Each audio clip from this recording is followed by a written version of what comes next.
Hey everyone, today I'm going to show you how to uninstall Outlook on Windows. Without any further ado, let's get started. First, go ahead and open your Microsoft Outlook app on your computer. You'll need to log into your account so your emails can load in properly. This step ensures that any important data or settings are synced before you proceed with the uninstallation process. Just wait a moment while everything loads up and you can see your inbox clearly on the screen.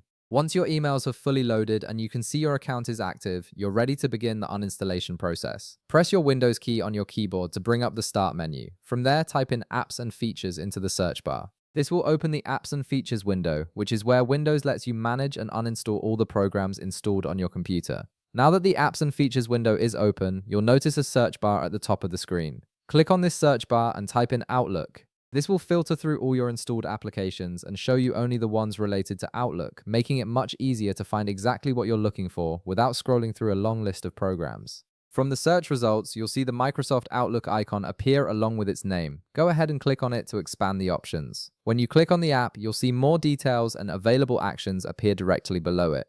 Right there, you'll notice the Uninstall button displayed prominently. Click on this button to begin the uninstallation process for Outlook. After clicking Uninstall, the system will start removing Outlook from your computer. Depending on your system speed, this might take just a few seconds or up to a minute, so give it a moment to complete the process fully. Windows will handle everything automatically, and once it's done, Outlook will no longer be installed on your device. And that's it.